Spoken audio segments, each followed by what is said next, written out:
அன்பார்ந்த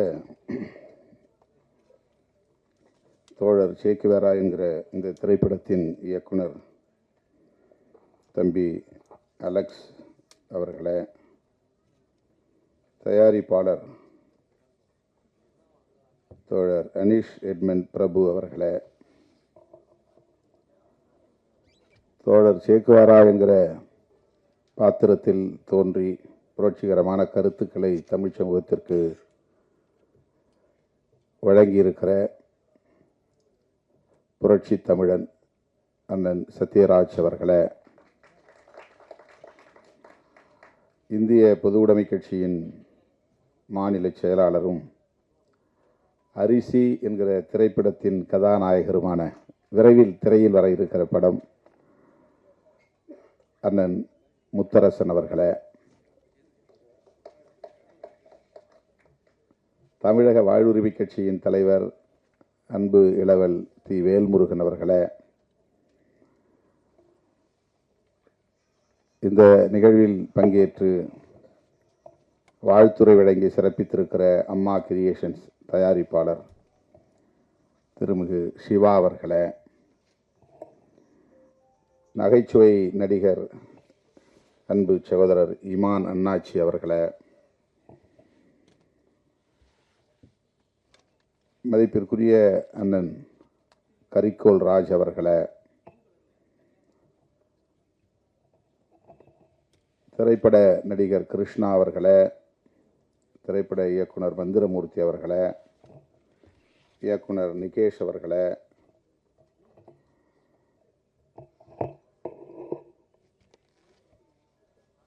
இங்கே சிறப்பாக நகைச்சுவை ததும்ப உரையாற்றி அமர்ந்திருக்கிற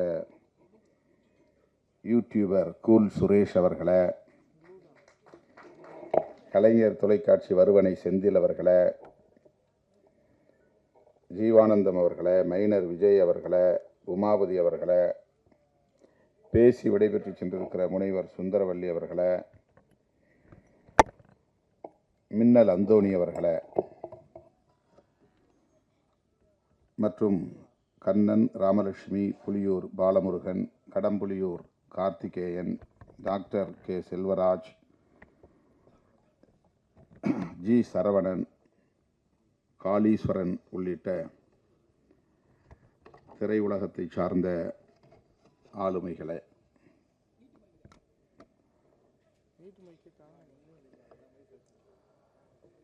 மேடையில் வீற்றிருக்கும் பெரியோர்களே, தமிழ் சொந்தங்களே, உங்கள் அனைவருக்கும் என்னுடைய பணிவார்ந்த வணக்கத்தை தெரிவித்துக் கொள்கிறேன். தம்பி அலெக்ஸ் அவர்கள் இந்த இளம் வயதில்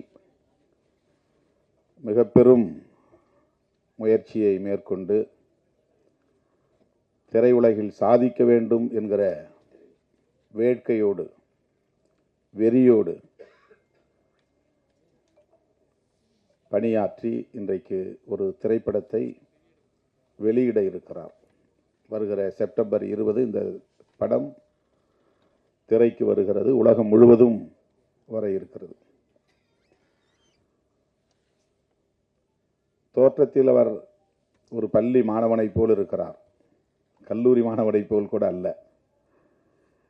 என்னை முதலாக அவர் வந்து சந்தித்த போது நான் அதிர்ச்சியில், என்ன படிக்கிறாய் என்று தான் நான் கேட்டேன். யார் இயக்குனர் என்று கேட்டேன். நான் தான் என்று சொன்னார். இதற்கு முன்பு யாரிடமாவது துணை இயக்குனராக அல்லது இணை இயக்குனராக பணியாற்றிய அனுபவம் உண்டா என்று கேட்டேன். இல்லை என்று சொன்னார். ஏதேனும் படங்களில் நடித்த அனுபவம் உண்டா என்று கேட்டேன். இல்லை என்று சொன்னார். எந்த துணிச்சலில் நீங்கள் இப்படி இந்த களத்தில் இறங்குகிறீர்கள் என்றேன். வெறுமென புன்னகைத்துக் கொண்டார். எதுவும் பெரிதாக அதற்கு விளக்கம் சொல்லவில்லை. அவரோடு வந்திருந்த தயாரிப்பாளர் அனீஷ், அவருடைய தாயார், 3 பேரும் தான் என்னை வந்து முதலாக சந்தித்தார்கள். இந்த படத்தை துவக்கி வைக்கக்கூடிய ஒரு வாய்ப்பை, படப்பிடிப்பை துவக்கி வைக்கக்கூடிய ஒரு வாய்ப்பை எனக்கு வழங்கினார்கள். என்னை ஏன் அணுகினீர்கள், இந்த துறைக்கும் எனக்கும் என்ன தொடர்பு, என்ற கேள்விகளோடு தான் அவர்களோடு நான் உரையாடத் தொடங்கினேன். இப்படி ஒரு படம், இந்த கதை குறிப்பாக இடஒதுக்கீடு தொடர்பான ஒரு கதை, நீங்கள் இதிலே நடிக்க முடியுமா என்று கேட்டார்கள். அப்படி என்றால் படம் வெளிவராது, அதற்கு வாய்ப்பே இல்லை என்று சொன்னேன். அதன் பிறகுதான் அண்ணன் சத்யராஜ் அவர்களை தொடர்பு கொள்ளப் போகிறோம், நீங்கள் அண்ணனிடத்தில் பேச வேண்டும் என்று சொன்னார்கள். அவர் யாரையும் மிக எளிதாக சந்திக்கக்கூடியவர், எந்த பந்தாவும் அவரிடத்திலே கிடையாது. அவரை நீங்கள் போய் தாராளமாக சந்திக்கலாம், வாய்ப்பு இருந்தால் நான் பேசுகிறேன் என்று சொன்னேன். அவருடைய இந்த முயற்சியை, இந்த முனைப்பை உள்ளபடியே நான் எண்ணி எண்ணி வியந்து போகிறேன். முன் அனுபவம் எதுவுமே இல்லை, ஆனால் அவருக்குள்ளே ஒரு வேட்கை வெறியாக மாறி இருக்கிறது. அந்த துடிப்பு அவரை சாதிக்க உந்தி தள்ளி இருக்கிறது. எப்படி அவரை பாராட்டுவது என்று எனக்கு தெரியவில்லை. படத்தை தொடங்கி வைக்கிற போது அல்லது படப்பிடிப்பை தொடங்கி வைக்கிற போது என்னை அழைத்து எனக்கு அந்த வாய்ப்பை தந்த தம்பி அலெக்ஸ், அனீஷ், இன்றைக்கு இந்த முன்னோட்ட காட்சிகளை, ட்ரெய்லர் மற்றும் பாடல் காட்சிகளை, ஆடியோ ஆகியவற்றை தொடங்கி வைக்கக்கூடிய நிகழ்விலும் நான் கட்டாயம் பங்கேற்க வேண்டும் என்று அழைப்பு விடுத்து எனக்கு இந்த பெருமையை சேர்த்திருக்கிற தம்பி அலெக்ஸ் அவர்களுக்கும், அனீஷ் அவர்களுக்கும், அவருடைய குழுவை சார்ந்த அனைவருக்கும் முதலில் என்னுடைய நெஞ்சார்ந்த நன்றியை உரித்தாக்குகிறேன். நேற்று இரவு 8 மணி விமானம் பிடித்து நான் இரவே வந்து சேர்ந்திருக்க வேண்டும். தவிர்க்க முடியாத பல நிகழ்ச்சிகள் டெல்லியில், பெரும் மழையும் கூட. ஆகவே அந்த விமானத்தை பிடிக்க முடியவில்லை. பிறகு தொலைபேசியிலே தொடர்பு கொண்டு விவரத்தை சொன்னபோது, நாங்கள் தொடங்கி நடத்தி கொண்டிருக்கிறோம், நீங்கள் இடையிலே வந்து சேர்ந்தால் போதும் என்று அனுமதியை தந்தார்கள். ஆகவேதான் சற்று காலம் தாழ்ந்து வர நேர்ந்து விட்டது. காலை 8 மணி விமானம் பிடித்து இங்கே வந்து சேர 11:30 மணி ஆகிவிட்டது. இந்த ட்ரெய்லரை பார்த்தோம். முதலில் சென்சார் வாரியத்தை சார்ந்தவர்கள் எந்தெந்த காட்சிகளை அனுமதிக்க மறுத்தார்கள் என்கிற தகவலோடு அதை நம்மிடத்திலே போட்டு காட்டினார்கள். அண்ணன் சத்யராஜ் அவர்கள் அதற்கு உரிய விளக்கத்தை தந்தார். காட்சிகள் அப்படியே இருக்கின்றன, வசனங்கள் மட்டும் மாறி இருக்கின்றன. சென்சார் போர்டு நமக்கு அனுமதி தந்து விட்டது. அந்த வகையிலே நாம் நன்றி சொல்ல கடமைப்பட்டிருக்கிறோம். இந்த படம் இடஒதுக்கீடு தொடர்பான கருத்துக்களை விரிவாக பேசுகிறது. புரட்சி தமிழர் அண்ணன் சத்யராஜ் அவர்கள் மிக முக்கியமான பாத்திரத்தை வகிக்கிறார். அவருடைய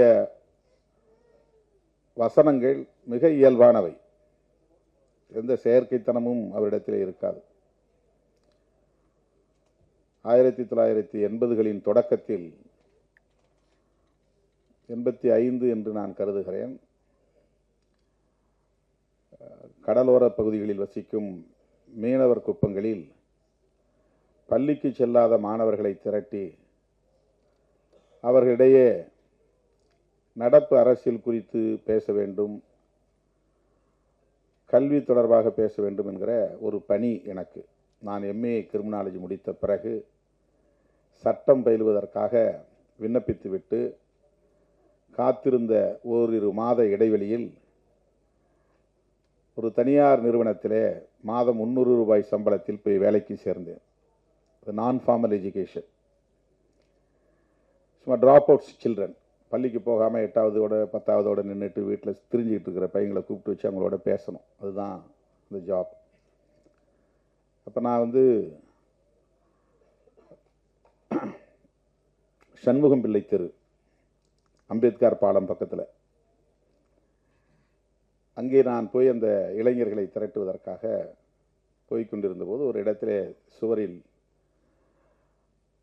சத்யராஜ் ரசிகர் மன்றம் என்று பெரிதாக எழுதி அவர் படத்தை வரைந்து வைத்திருந்தார்கள். அந்த இடத்துல ஒரு 10 பேர் நின்றுட்டு இருந்தாங்க, சின்ன சின்ன பசங்க. அவங்க தான் டார்கெட். எனக்கு அவங்கள போய் தான் போய் திரட்டணும், அவங்கள தான் கூப்பிடணும். அப்போ நான் அந்த மாணவர்கள்ட்ட போயிட்டு, அந்த இளைஞர்கள்ட்ட போயிட்டு, என்ன இங்கே நின்றுட்டு இருக்கிறீங்க, இது என்ன ரசிகர் மன்றம், யார், எனக்கு தெரியாது. அப்போ முதல்ல அதான் ஃபர்ஸ்ட் டைம் நான் பார்க்குறேன், சத்யராஜ் அப்படிங்கிற பேரை நான் பார்க்குறேன். அவங்க ஒரு அடைமொழி போட்டிருந்தாங்க, வாய்ச்சொல் வீரர் அப்படின்னு போட்டிருந்தாங்க. அதாவது நல்ல வசனம் பேசக்கூடியவங்கிறதுக்காக. வாய்ச்சொல் வீரங்கிறது வேற அர்த்தம். அது அவங்களுடைய ரசிகர் மன்றத்துக்கு அப்படி போட்டிருந்தாங்க. படத்தை பெருசாக வரைஞ்சி வச்சுருந்தாங்க. எனக்கு திரைப்படம் பார்க்குறதுல பெரிய ஈடுபாடு கிடையாது. அப்போது எனக்கு அது தெரியல. அவங்கள்ட்ட கேட்டப்ப, என்ன நீங்கள் இவர் யாருன்னு கேட்டீங்க அப்படின்னு அவங்க கோவப்பட்டாங்க. அந்த பையன், என்ன இவரை போய் யாருன்னு கேட்டீங்க, நாங்களாம் அவருடைய ரசிகர்கள் அப்படின்னு. அந்த தம்பிங்க தான் அப்புறம் போய் நான் ஒரு காந்தி மன்றம்னு ஒன்று இருக்குது, அந்த இடத்துல உட்கார வச்சு எல்லாத்தையும் பேசிக்கிட்டு இருக்கும்போது இந்த இளைஞர்கள் சொல்லி தான் எனக்கு அண்ணன் சத்யராஜ் அவர்கள் அறிமுகம். அவரை பற்றி அறிந்து கொள்வதற்கான எனக்கு ஒரு வாய்ப்பு கிடைச்சிது. அவர் திரைப்படத்துக்குள்ளே நுழைஞ்ச பிறகு இந்த திரைப்படம் எவ்வளவு இலகுவாக சாதாரண மக்களிடத்தில் போய் சேர்ந்தது. திரைப்படங்கள், இந்த பேசுகிற வசனங்கள், அண்ணனுக்குன்னு ஒரு தனி சிறப்பு உண்டு. எந்த காட்சியும் எவ்வளவு இலகுவாக கையாளக்கூடியவர். அது பெரிய ரிஸ்கே இருக்காது, அதுக்கு எந்த பந்தாவும் இருக்காது. இந்த வசனம் பேசுகிறத இப்போ கூட பாருங்கள், அந்த ப்ரொஃபஸர் வந்து இங்கிலீஷில் பேசிகிட்டே இருப்பார், அந்த மேனேஜர், அந்த காலேஜ் தாளாளர், கரஸ்பாண்டன்ட் பேசிகிட்டு இருப்பார். ரொம்ப சாதாரணமாக அவரை பேசிட்டு போவார், நான் சொல்கிறது தான் நீ கேட்கணும் அப்படின்ட்டு. அப்படிப்பட்ட ஒரு ஆளுமையை இந்த படத்தில் கதாநாயக பாத்திரத்தில் வைத்து தம்பி அலெக்ஸ் அவர்கள் முதல் படத்திலேயே ஒரு பெரிய ஆளுமையை இயக்கியிருக்கிறார். அது அலெக்ஸுக்கு கிடைத்திருக்கிற மிகப்பெரிய வாய்ப்பு. இது சாதாரணமான விஷயம் இல்லை. அண்ணன் முத்தரசன் அவர்களும் சொன்னார், தம்பி பார்க்குறது சின்ன பையன் மாதிரி இருக்கிறான், இந்த பையனை பார்த்துட்டு சில பேர் டைரக்டர் யார், அவருக்கு என்ன பேக்ரவுண்டு, அவர் எத்தனை படங்கள் பண்ணியிருக்கிறாரு, எவ்வளோ படங்கள் ஓடி இருக்கு, என்ன கமர்ஷியலாக அதில் என்ன ப்ராஃபிட் கிடைச்சிருக்கு அப்படிலாம் பார்த்து தான் ஒப்புதல் கொடுப்பாங்க. வருமானம் முக்கியம் இல்லை, அதுக்கு பேர் முக்கியம்னு நினைப்பாங்க. இப்போ தம்பி அலெக்ஸ் போய் கதையை சொல்லும்போது எப்படி அந்த தம்பியை பார்த்து அவர் ஒத்துக்கிட்டார் அப்படின்னா, அந்த கதையில் இருக்கிற கரு தான் முக்கியம், கண்டென்ட். அந்த சத்யராஜ் அவர்கள் உடனடியாக அதற்கு உடன்பட்டதற்கு அலெக்ஸ் என்கிற அந்த இளம் தம்பியின் தோற்றம் முக்கியம் அல்ல, அவருடைய ஆற்றல் முக்கியம் அல்ல.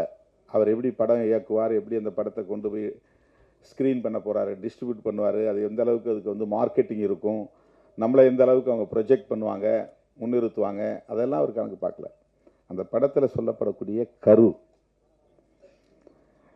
ஒரு சின்ன பையனாக இருக்கிற, இளம் வயதாக இருக்கிற அலெக்ஸ் அவர்களின் சிந்தனையும், திரைப்படத்துறையில் 250க்கு மேற்பட்ட படங்களில் நடித்த மிகப்பெரிய ஆளுமையாக இருக்கிற அண்ணன் சத்யராஜ் அவர்களின் சிந்தனையும் ஒரே நேர்கோட்டில் பயணிக்கிறது. அதுதாங்க முக்கியமானது, ஒரே நேர்கோட்டில் ஒரே புள்ளியில் இணைகிறது. கல்வி ஒவ்வொருவருக்குமான பிறப்புரிமை என்கிற டைட்டிலோடு இந்த படம், கல்வி ஒவ்வொருவரின் பிறப்புரிமை, அதில் தான் இன்னைக்கு கை வைக்கிறார்கள். சமூகத்தில் மாற்றம் நிகழ்ந்து வருகிறது, முற்போக்கான மாற்றம் நிகழ்ந்து வருகிறது. எளிய மக்கள் வலிமை பெற்று வருகிறார்கள், வஞ்சிக்கப்பட்டவர்கள் வலிமை பெற்று வருகிறார்கள். காலம் காலமாக கல்வி மறுக்கப்பட்ட சமூக பிரிவினர் கல்வியை பெறுகிறார்கள். அதுதான் இன்னைக்கு சோசியல் சேஞ்ச் என்கிற சமூக மாற்றத்திற்கான புள்ளி.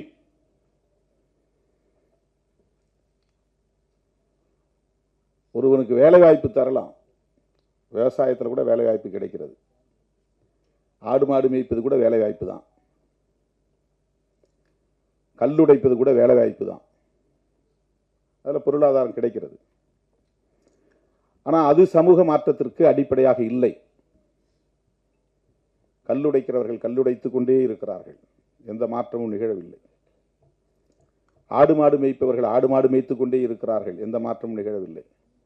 அவங்க பசிக்கு சோறு கிடைக்கிறது, அவ்வளவுதான். கல்வி கிடைக்கிற போதுதான் சமூகத்தில் தலைகீழான மாற்றங்கள் நிகழ்கின்றன. கல்வி இல்லாத வேலை வாய்ப்பால் எந்த மாற்றமும் கிடையாது. கல்வியோடு சேர்ந்த வேலை வாய்ப்பால் தான் மாற்றங்கள் நிகழ்கிறது. ஆகவே கல்வியை எப்படி பெறுவது? எல்லோரும் சமமான வாய்ப்பை எப்படி பெறுவது? இதுதான் மிகப்பெரிய கொஸ்டின். ஈக்குவாலிட்டி எப்ப வரும் அப்படின்னு சொன்னா, சமமான வாய்ப்பு வருகிற போதுதான் ஈக்குவாலிட்டி, சமத்துவம். இப்ப கல்வியில் சமமான வாய்ப்பு, அது ரொம்ப முக்கியமானது. சமமான வாய்ப்பு என்றால் நிகழ்காலத்தில் போட்டியில் பங்கேற்கிறவர்களிடையே அளிக்கப்படுகிற வாய்ப்பல்ல சமமான வாய்ப்பு. வரலாற்று பின்னணியோடு இணைத்து ஒவ்வொருவரும் எப்படி கடந்த காலங்களில் வாய்ப்புகளை பெற்றிருக்கிறார்கள், வளர்ச்சி அடைந்திருக்கிறார்கள் என்று ஒப்பீடு செய்கிற போது தலைமுறை தலைமுறையாக படித்த சமூகத்தினர், படிக்கிற வாய்ப்பை பெற்ற சமூகத்தினர் மிக சிறுபான்மையாக இருக்கிறார்கள். தலைமுறை தலைமுறையாக படிக்க வாய்ப்பற்ற நிலையில் இருக்கிற சமூக பிரிவினர் பெரும்பான்மையாக இருக்கிறார்கள். தலைமுறை தலைமுறையாக படிக்க வாய்ப்பற்ற சமூக பிரிவினர் தலைமுறை தலைமுறையாக படித்த சமூக பிரிவினரோடு மோத முடியுமா? மோத முடியாது. காம்படிட் செய்ய முடியுமா? போட்டி போட முடியுமா? முடியாது. ஆகவேதான் காலம் காலமாக தலைமுறை தலைமுறையாக படிப்பதற்கான வாய்ப்பு மறுக்கப்பட்ட, வஞ்சிக்கப்பட்ட சமூக பிரிவினருக்கு ரிசர்வ்டு சில இடங்களை தனித்து ஒதுக்கி வைக்க வேண்டும். மாற்றுத்திறனாளிகளுக்கு இந்த இடம், இந்த இருக்கையில் வேற யாரும் உட்காரக்கூடாது. பேருந்துல ஏறினா பெண்களுக்கென்று இடம், இது பெண்களுக்கென்று ஒதுக்கப்பட்டிருக்கிற இடம், இதில் யாரும் ஆண்கள் உட்காரக்கூடாது. எல்லாரும் டிக்கெட் ஒரே மாதிரி தான் எடுத்துட்டு வராங்க.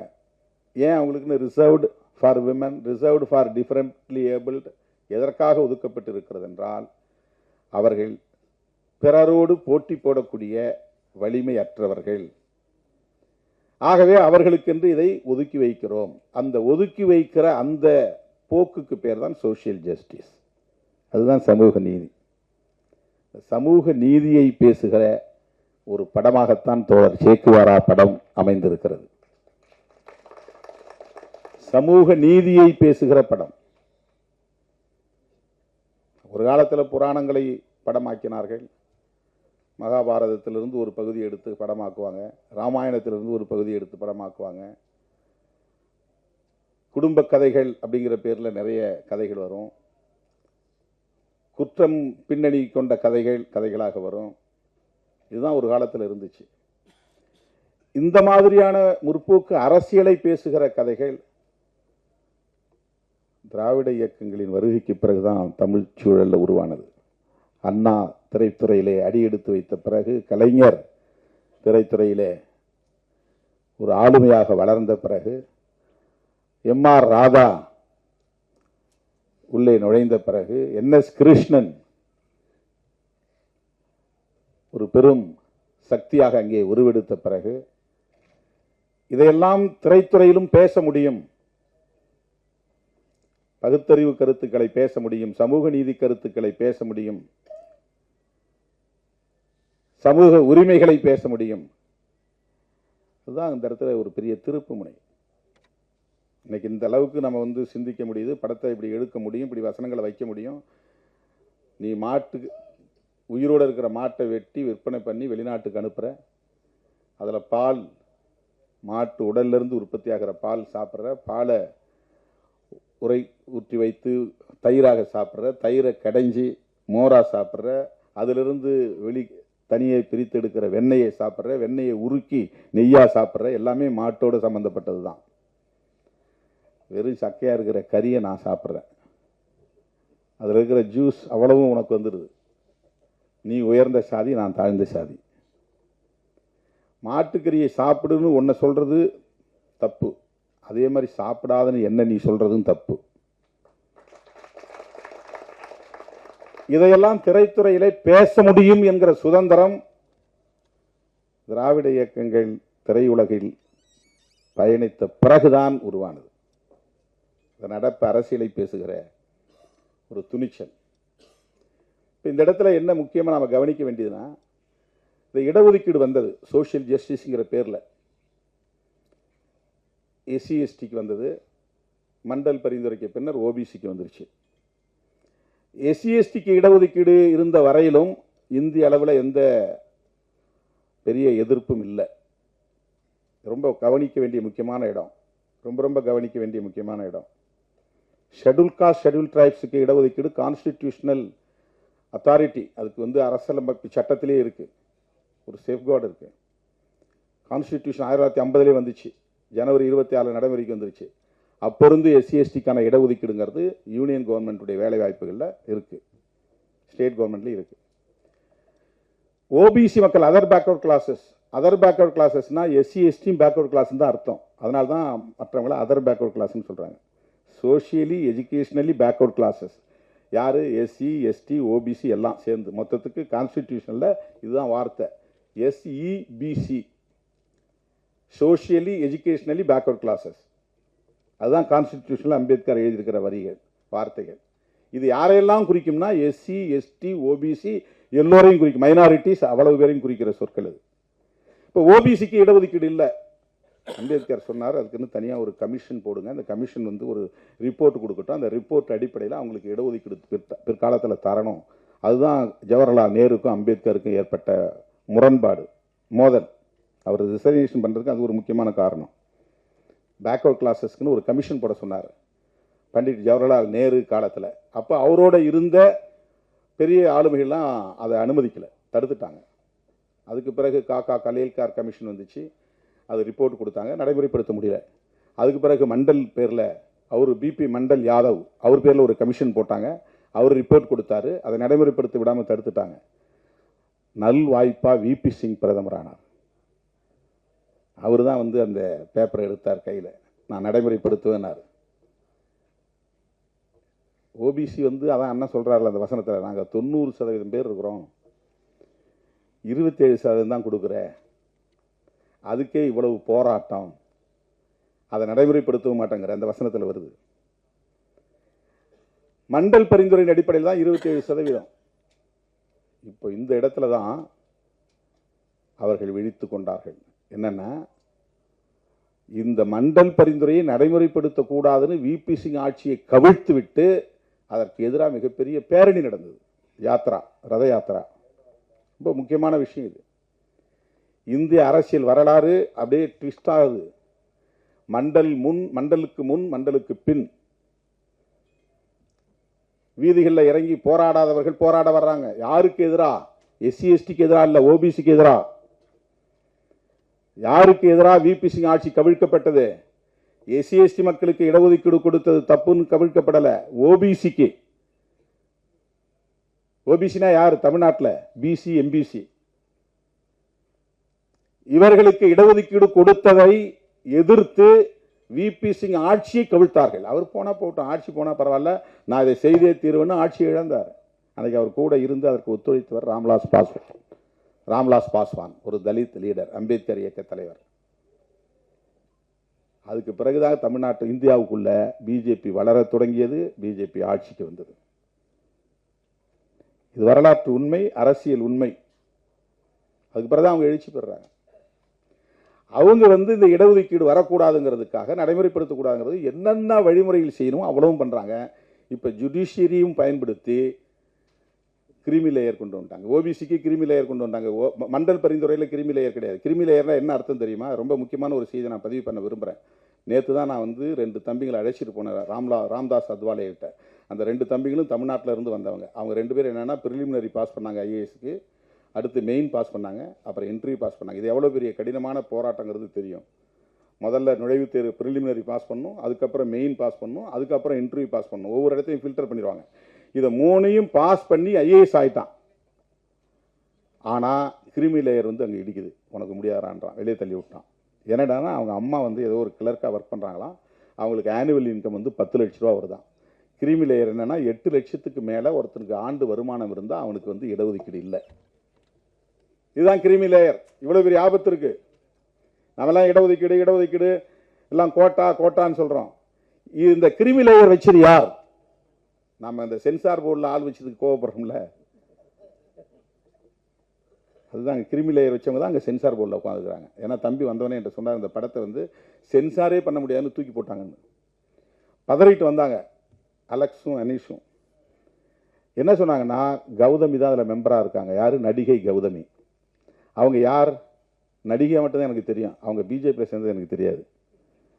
அவங்க பிஜேபி மூலமாக பிஜேபியில் சேர்ந்து அதில் ஒரு மெம்பராக இருந்திருக்கிறாங்க. மெம்பராக இருந்தவொடனே இதில் பூரா பெரியார் கருத்து இருக்குது, சமூக நீதி கருத்து இருக்குது. அதுலேயும் பெரியார் வேடம் தெரிவித்து அண்ணன் சத்யராஜ் அதில் நடிக்கிறாரு. ரொம்ப பவர்ஃபுல்லாக பேசக்கூடியவர். அந்த வசனங்கள் போய் மக்கள்கிட்ட போனால் அப்படியே ஆழமாக நெஞ்சில் பதியக்கூடிய அளவுக்கு அந்த வசனத்தை உச்சரிக்கிற அந்த முறை இருக்குது பாருங்க. அப்போ கௌதமி வந்து இயல்பாக தடுப்பாங்க. ஏன்? அவங்க எங்கேருந்து வந்திருக்கிறாங்க, யாரால் நியமிக்கப்பட்டிருக்கிறாங்க, என்ன நோக்கத்துக்காக நியமிக்கப்பட்டிருக்கிறாங்க, இதை நம்ம புரிஞ்சுக்கணும். சென்சாருக்கு கன்சிடரே பண்ண முடியாது, தூக்கி போட்டாங்க. அவங்கள்ட்ட பேச முடியுமான்னாங்க. நான் சொன்னேன், எனக்கு பழக்கமே இல்லை. திரைத்துறைங்கிற அடிப்படையில் ஒரு நட்பு அண்ணா சத்யராஜ் அவர்களுக்கே இருக்கும். அவங்கள வச்சே நீங்கள் திரும்ப பேசுங்க, மறுபடியும் முயற்சி பண்ணுங்க. இப்போ நல் வாய்ப்பாக அவங்க வெளியேறிட்டாங்க. இப்போ வேற ஆள் சென்சார் போர்டில் வந்திருக்கிறேன். இப்போ வசனங்களை மட்டும் எடுத்துட்டு அந்த காட்சிகள் அப்படியே, நான் தான் கேட்டேன், நீங்கள் வசனம் அதுக்கு வேறு மாதிரி வாசிச்சிருப்பீங்களே, இப்போ நீங்கள் மாற்றி வசனம் பேசுனதா சொல்கிறீங்களே, அது சிங்க் ஆகுமான்னு கேட்டேன். அது அப்படி தான் இருக்கும், அது அதெல்லாம் ஒன்றும் பெரிய வேறுபாடு தெரியாதுன்னு சொன்னார். இது ஏன் நிகழ்கிறது? ஏதோ அந்த சென்சார் போர்டு மட்டும்தான் காரணம்னு நினைக்கக்கூடாது. உங்களுக்கு கிரிமி லேயர் வைக்கிற சிந்தனையிலிருந்து தான் இங்கே உருவாகுது எல்லா இடங்கள்லையுமே. ஓபிசிக்கு கிரிமி லேயர், இன்னைக்கு சுப்ரீம் கோர்ட்டில் ஜட்ஜ்மெண்ட்டு எஸ்சி எஸ்டிக்கும் கிரிமி லேயர். கான்ஸ்டிடியூஷனில் கிரிமி லேயர் கூடாதுங்கிறது சொல்லப்பட்டிருக்கு. அதுவும் குறிப்பாக எஸ்சி எஸ்டிக்கு வருமான வரம்பு கூடாது. கிரிமி லேயர்னா என்னென்ன? கிரீம்னா என்ன? பசை. கிரிமி லேயர்னா பசை அடுக்கு. ரொம்ப வறுமையில் கிடக்கிறவன் ரொம்ப பணக்காரனாக இருக்கான், அதுக்கு இடையில ஒருத்தன் டெவலப் ஆகி வரான், கொஞ்சம் பசை அடுக்கு உள்ள சமூகம். மாத சம்பளம் வாங்குறான், வருமானம் வந்து அவனுக்கு ரெகுலர் இன்கம், தொடர்ந்து வருமானம் வருது. அதில் வருஷத்துக்கு 10 லட்ச ரூபாய் 8 லட்ச ரூபாய்க்கு மேலே வருமானம் இருந்தால் அவனுக்கு இடஒதுக்கீடு கொடுக்கக்கூடாது. சோசியல் ஜஸ்டிஸுடைய கான்செப்டே என்னன்னா, பொருளாதார அளவுகோல் அதில் பயன்படுத்தக்கூடாதுங்கிறது தான். அதுதான் சோசியல் ஜஸ்டிஸ். அதில் எந்த காரணத்தை கொண்டு எக்கனாமிக் கிரைட்டீரியா வரக்கூடாது, வருமானத்தை பற்றி பேசக்கூடாது, பொருளாதார அளவுகோலே கூடாது. அதுதான் சோசியல் ஜஸ்டிஸ். சமூக தகுதி, இந்த சமூகத்தில் மிகப்பெரிய துணை பிரதமர் பொறுப்பு அளவுக்கு வந்தார் ஜெகஜீவன் ராம். துணை பிரதமர், டெபுட்டி பிரைம் மினிஸ்டர், இந்தியாவில் அந்த பொறுப்புக்கு வந்த முதல் நபர் அவர். அவர் வந்து பை காஸ்ட் வந்து சமார், ஷெட்யூல் காஸ்ட். அவர் துணை பிரதமர் ஆனார். டிஃபென்ஸ் மினிஸ்டராகவும் இருந்தார். முப்படைகளுக்கும் அவர் தான் அமைச்சர். மிகப்பெரிய கோடீஸ்வரர். அவர் வந்து சம்பூர்ணானந்தா சிலையை உத்தரப்பிரதேசத்தில் திறந்துட்டு பொத்தான் அமைக்கிட்டு திறந்துட்டு போன பிறகு அந்த சிலையில் வந்து கங்கா ஜலத்தை ஊற்றி தீட்டு கழிச்சாங்க, சம்பரோட்சணம். அவர் தான் பொருளாதாரத்தில் மேம்பட்டார், அதிகாரத்தில் உயர்ந்துட்டார். அப்புறம் எங்கே காஸ்ட் வரும்னு நிறைய பேர் கேள்வி கேட்பாங்க. இதுதான் இந்த சமூகம். அவ்வளவு பெரிய துணை பிரதமர் அளவுக்கு உயர்ந்தவர், பாதுகாப்புத்துறை அமைச்சராக இருந்தவர், முப்படைகளுக்குமான அமைச்சராக இருந்தவர். அவர் எங்கோ ஒரு மேடையிலே உட்கார்ந்து ஒரு பொத்தானை அமுக்கி திரையை விலக்கி சிலையை திறந்து விட்டு போன பிறகு அந்த சிலையிலே கங்கை நீரை ஊற்றி தீட்டு கழித்தார்கள். இந்த நிலை மாறுகிற வரையில் ஒடுக்கப்பட்ட மக்களுக்கு இடஒதுக்கீடு இருக்க வேண்டும் என்று உறுதிப்படுத்தியவர் புரட்சியாளர் அம்பேத்கர் அவர்கள். இந்த நிலை மாறணும். ஆகவே பொருளாதார அளவுகோல் முக்கியம் அல்ல. இது பற்றி பெரிய டிபேட் நடந்துச்சு கான்ஸ்டிடியூண்ட் அசம்பிளியில், அரசியல் நிர்ணய சபையில். இவங்களெல்லாம் வேற பெரிய ஜாம்பவான்கள். யார்? ஜவஹர்லால் நேரு, சர்தார் பட்டேல், புரட்சியாளர் அம்பேத்கர். அவங்க மாதிரியான ஆளுமைகள் இப்போ யாருமே கிடையாது. அவங்க அவ்வளவு தூரம் வந்து விவாதித்து கடைசியாக பொருளாதார அளவுகோல் ஒரு அளவுகோலாக கொள்ளக்கூடாது, ஒரு வரையறையாக கூடாது, அதுதான் சோசியல் ஜஸ்டிஸ் அப்படின்னு ஒரு முடிவுக்கு வந்தாங்க. ஆனால் இன்னைக்கு இவங்க ஆட்சிக்கு வந்த உடனே ஓபிசிக்கு இடஒதுக்கீட்டுக்கு சட்டம் கிடையாது, எஸ்சி எஸ்டிக்கும் தனி சட்டம் கிடையாது, கான்ஸ்டிடியூஷனில் இருக்கிறத வச்சு தான் கொடுத்துக்கிட்டு இருக்கிறாங்க, செப்பரேட் லா கிடையாது. ஆனால் எடுத்த எடுப்பில் இடபிள்யூஎஸ் என்கிற பேரில் economically weaker section, forward communities, அவங்க அர்த்தம் ஃபார்வர்ட் கம்யூனிட்டிஸ்னால் வேறு யாரும் கிடையாது, பிராமணர்கள், தமிழ்நாட்டில் யார் ஃபார்வர்ட் கம்யூனிட்டி? எல்லாமே ஓபிசி தான். பிராமணர்களும் ஒரு முதலியார் சமூகத்திலே அல்லது ரெட்டியார் சமூகத்திலே ஒரு ஒரு பிரிவு இருக்காங்க, அவங்க மட்டும்தான் எஃப்சி. இப்போ எல்லாருமே பிசி தான் தமிழ்நாட்டை பொறுத்தவரையிலும். யார் எடுத்துக்கிட்டாலும் ஓபிசி தான். இப்போ எஃப்சிக்குன்னு ஒரு சட்டம் கொண்டு வந்திருக்கிறார்கள். அவங்க இடஒதுக்கீட்டுக்கு மட்டும் சட்டம் இருக்கு, இடபிள்யூஎஸ்க்கு சட்டம் இருக்கு, ஓபிசி இடஒதுக்கீட்டுக்கு சட்டம் கிடையாது, எஸ்சி எஸ்டி இடஒதுக்கீட்டுக்கு சட்டம் கிடையாது. அது என்னன்னா இடபிள்யூஎஸ்ங்கிறது பொருளாதார அளவுகோல். அவங்க வந்து வறுமையில் வாடுறாங்களாம், ஏழையா இருக்கிறாங்களாம், அதனால அவங்களுக்கு இடஒதுக்கீடு தரோம். அதுக்கு அவங்க சொல்லியிருக்கிற வரையறைகள்லாம் பெரிய அதிர்ச்சியா இருக்கு. எனவே சமூக நீதி என்கிற அடிப்படையில் வழங்கப்படுகிற இந்த இடஒதுக்கீட்டுக்கு எதிராக ஒரு பெரிய சதி நடந்து கொண்டிருக்கிறது.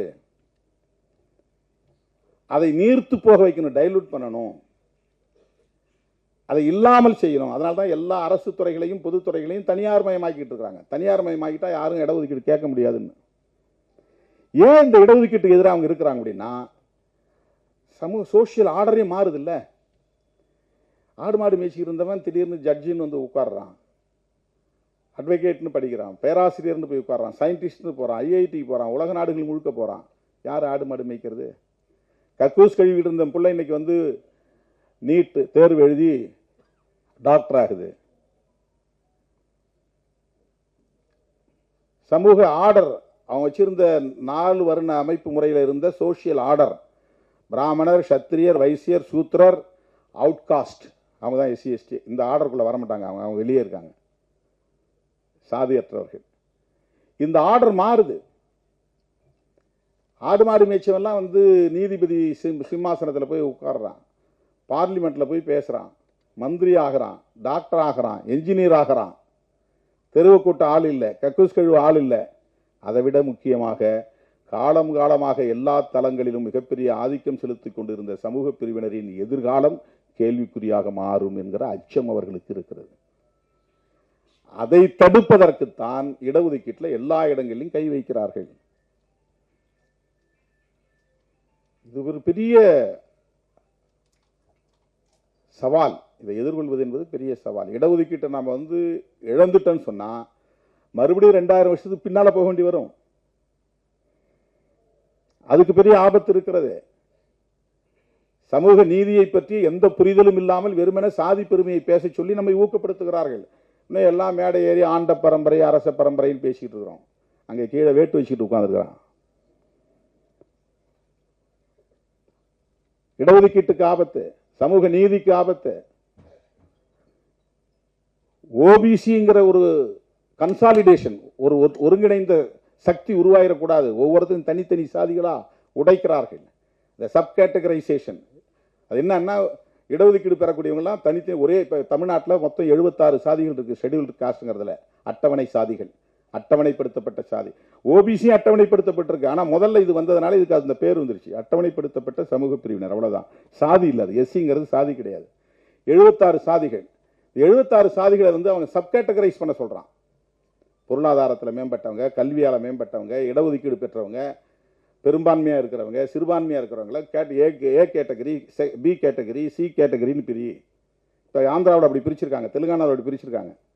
அப்படி சப் கேட்டகரைசேஷன் ஆயிடுச்சுன்னு சொன்னால் அதுக்கப்புறம் இவங்க வந்து ஒரே கம்யூனிட்டிங்கிற அடிப்படையில் ஒன்று சேர முடியாது, ஓபிசிங்கிற அடிப்படையில் ஒன்று சேர முடியாது. ஒரு 25 வருஷத்துக்குள்ளார அது வந்து எல்லாம் தனித்தனியாக அவங்களுக்குள்ள தான் பெரிய மோதல் நடந்துகிட்டு இருக்கும். ஒருத்தருக்கு ஒருத்தர் விமர்சனம் பண்ணிக்கிட்டு இருப்பாங்க. ஒரு ஒற்றுமையாக நின்று அரசியல் அதிகாரத்துக்கு மேலே நோக்கி போக முடியாது, இடஒதுக்கீட்டை காப்பாற்ற முடியாது. கான்ஸ்டிடியூஷனல் ரைட்ஸ், அரசமைப்பு சட்டம் தரக்கூடிய உரிமைகளை பற்றிய விவாதங்கள் நடக்காது, எல்லாம் நீர்த்து போயிடும். ஒரு சதித்திட்டத்தோடு இதெல்லாம் செஞ்சுட்டு இருக்கிறாங்க. ஜுடிஷியரியை பயன்படுத்துகிறாங்க, சென்சார் போர்டை பயன்படுத்துகிறாங்க, டிஓபிடின்னு ஒரு தனி டிபார்ட்மெண்ட் இருக்குது, அதை பயன்படுத்துகிறாங்க. அதில் நிறைய அஃபிஷியல் மெமோரண்டம் போட்டாங்க.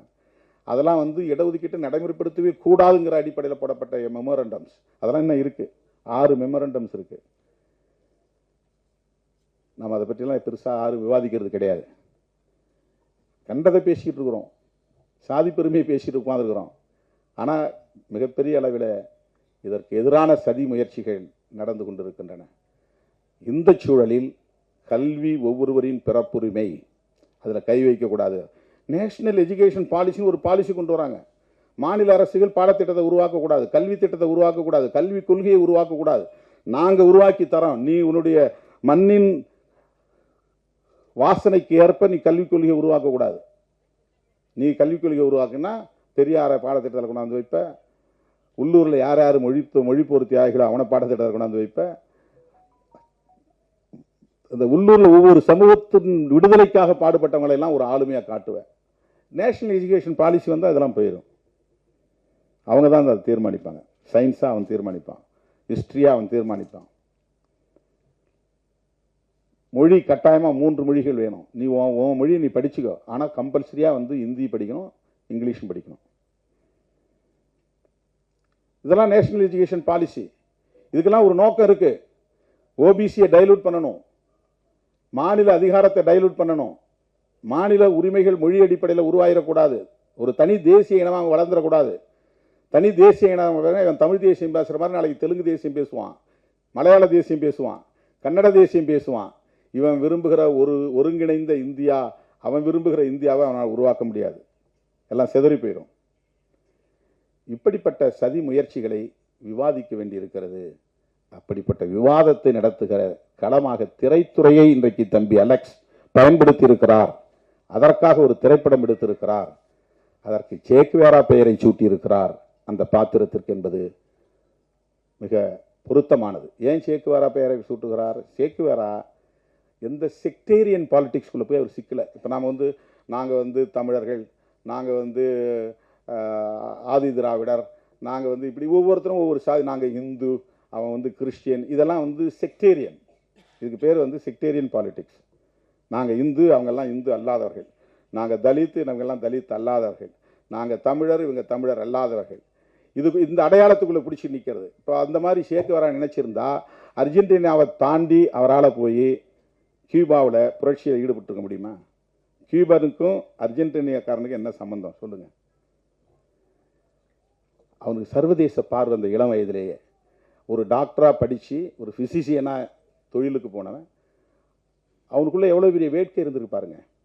ஆன்டி இம்பீரியலிஸ்ட், ஏகாதிபத்திய எதிர்ப்பு போராளி. அமெரிக்க ஏகாதிபத்தியத்தை எதிர்க்கணும், அதுக்கு யாரோட வேணாலும் கைகோக்கணும். ஃபிடல் காஸ்ட்ரோவை போய் நண்பராக பார்க்குறான். அங்கே போய் அந்த நாட்டினுடைய புரட்சிக்கு தன்னை ஒப்படைச்சிக்கிறான். அங்கே போய் ஒரு மினிஸ்டராகவும் ஆகிறான், அமைச்சராகவும் ஆகிறான். அவன் பிறந்தது அர்ஜென்டினா, ஆனால் கியூபா புரட்சியில் போய் ஈடுபடுறான். அப்புறம் பொலிவியாவுக்கு போகிறான். அங்கே தான் வந்து அமெரிக்க படைகள் சுற்றி வளைத்து அவரை துப்பாக்கியால் சுட்டுக் கொண்டது. கொல்லப்பட்ட பல 10 ஆண்டுகளுக்கு பிறகு அவருடைய உடலை இன்றைக்கு எடுத்து மரியாதை செய்கிறது இந்த சமூகம், வணக்கம் செலுத்துகிறது. ரொம்ப இளம் வயதிலேயே அவர் பலியாக்கப்பட்டு விட்டார். அவருக்கு இருந்த சிந்தனை பாருங்க, எவ்வளவு பெரிய பரந்த பார்வை. எங்கெல்லாம் பாதிப்பு இருக்கிறதோ அந்த பாதிக்கப்பட்ட மக்களுக்காக குரல் கொடுப்பது அவன் தான் உண்மையான புரட்சியாளன். அவன் என்ன சாதின்னு பார்க்கக்கூடாது, என்ன மதம் பார்க்கக்கூடாது, என்ன இனம் பார்க்கக்கூடாது, எந்த நாடுன்னு பார்க்கக்கூடாது, எந்த மொழின்னு பார்க்கக்கூடாது. பாதிக்கப்படுகிறவர்கள் யாராக இருந்தாலும் ஆதிக்கத்திற்கு எதிராக, ஒடுக்குமுறைக்கு எதிராக போராட வேண்டும் என்கிற அந்த போர்க்குணம் அதுதான் ரொம்ப முக்கியம். சே அப்படின்னாலே தோழன் தான் அர்த்தம். அவனுடைய பேரு எர்னஸ்டோ குவேரா, அவங்க அப்பா பேரும் குவேரா லிஞ்ச்னு வரும், ஃபேமிலி நேம். சேங்கிறது ஒரு நிக் நேம். அது நம்ம இப்போ தோழர்னு சொல்கிறோம் இல்லையா, அந்த மாதிரி. ஏன் அவர் அப்படி எல்லாரும் தோழராக பார்க்குறாங்க? மொழியை கடந்து, இனத்தை கடந்து, தேச வரம்பை கடந்து, எல்லைகளை கடந்து சமூக நீதிக்காக நின்றார், ஆதிக்கத்தை எதிர்த்தார், ஏகாதிபத்தியத்தை எதிர்த்தார். அந்த பார்வை நமக்கு வரணும். இந்த அடையாளங்களை பிடிச்சிக்கிட்டு நம்ம தொங்கக்கூடாது. அது அதில் ஒரு பெருமையில் வந்து நம்ம வந்து முரண்பட்டு நிற்கக்கூடாது. அப்படி இருக்கிறதுனால தான் மிக எளிதாக சமூக நீதியை நீர்த்து போக செய்கிறார்கள்.